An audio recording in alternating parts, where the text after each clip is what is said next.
практика бар. Инновация деген өзі үлкен бір ауқымды тақырып. Инновация деген тәжірибе алмасу деген мағынаны білдіреді. Ең алғаш рет 2001 жыл біздің Қазақстанға енген, бірақ Европа елдеріне ол 1900-те көп Асқабақ, Қырыққабақ, міне соны көкөністермен тарасамыз. Бұл өте жеңіл тақырып, бірақ көкөністер өздері күйне тамыр жемісті және күйне жемісті болып бөлінеді. Бүгін солармен таныстырып өтеміз. Сабақтың сіздерге тақырыпты түсіндіріп берем. Жаңа материалдарды бекітем, ойындар ойнатылады. Ағымдағы нұсқау 3-ші бөлімге өтетін болсақ, жұмыс орнын дайындаймыз. Қауіпсіздік ережелер жөнінде нұсқаулықпен таныстырамыз.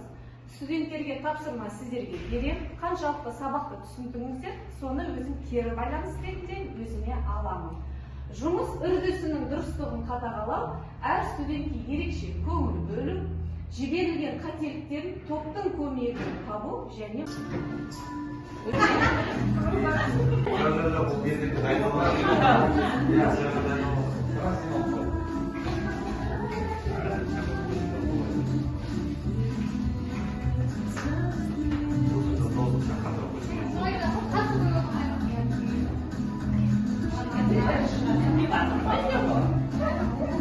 орташа және майда түрі болады. Ұсақ, кейін бөлікше.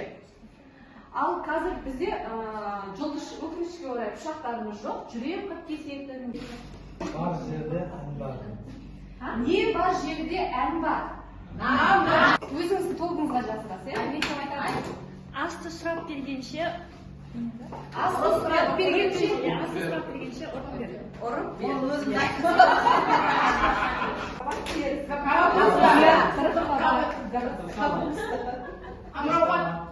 Еттің соры не?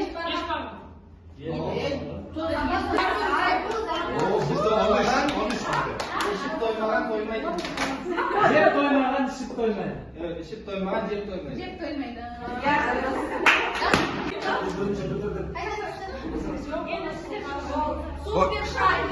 İçinde çok ekim bu.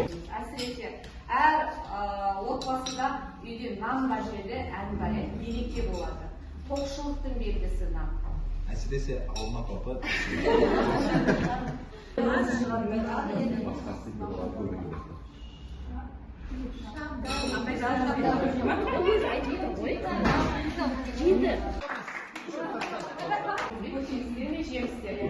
Сіз кім Мереке? саламатсыздар ма? Бізде жалпы бұл жерде отбросный суреттер берілген, және де осыған байланысты сан әріптерінің сандарына байланысты өзіміз таптық. Ортадағы сөз сәйкестендіріп, жалпы барлығын сәйкестендіріп, түсіндік деген сөзді алдық.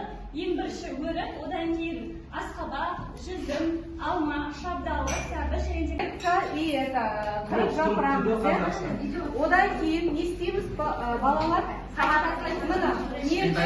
Берілген әртүрлі құрал тәсілдері, суреттер, нұсқаулық. Осы нұсқаулықтарын кез келген қандай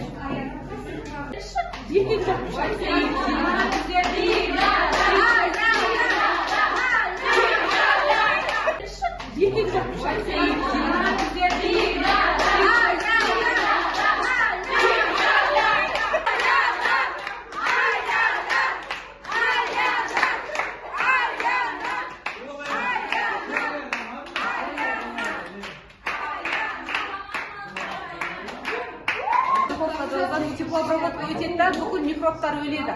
Ал холодный цехта міндетті түрде клетчаткамен жұмыс істеу керек, потому что вирус оған тез түседі.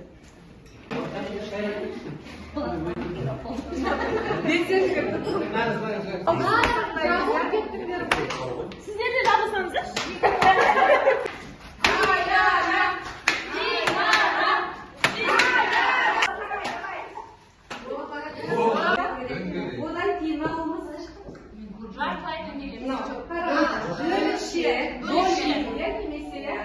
Одан кейін наумшы. Жаңа Бөлікшеге қысаға. Банан, алма.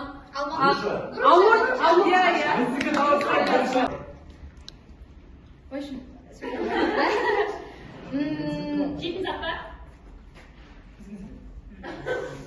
Билеп атсың ба? Иіс, хош иіс. Пирог, Жаңа қиналасыздар. Қарыз, қауын, бұрыш.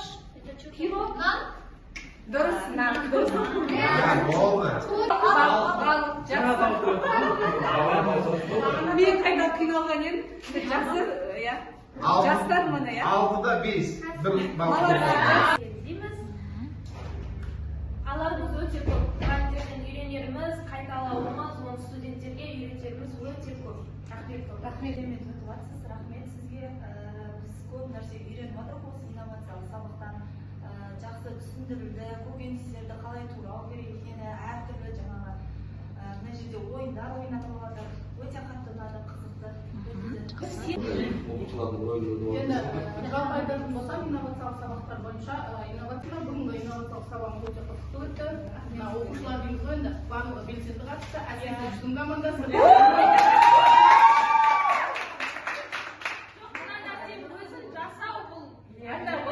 Өзі бір идея керек қой, мынандай басқа жетпейтін еді. Негізі, мұғалім не обязательно бір сағат сөйлеу.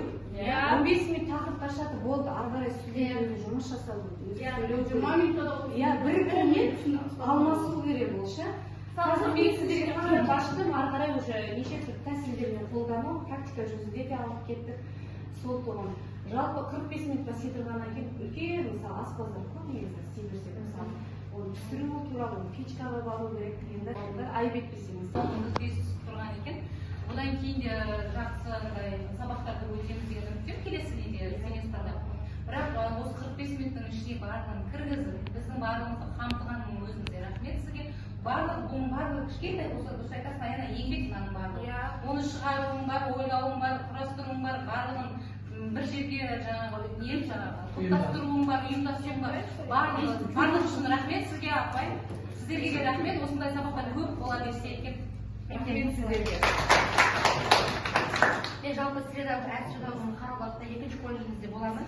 Осы өзімнің инновациямнан басқа бірінші инновация қатыстым өзімдікін қоспағанда. Жалпы Дилбар апай екеуміз бірге өттік.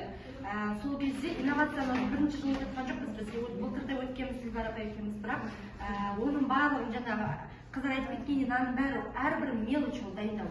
Сабақта қалай топтастырамын, қалай отырғызамын, қалай жаңағы қандай тапсырма беремін, ол әрбірге түсіндірілген жұмыс, жаңа тақырыбымызға байланысты тапсырма беруді ол андай істеп қойса, ол бұрыннан бері істеп жүрген тапсырма деген, оның бәрі өте қиын.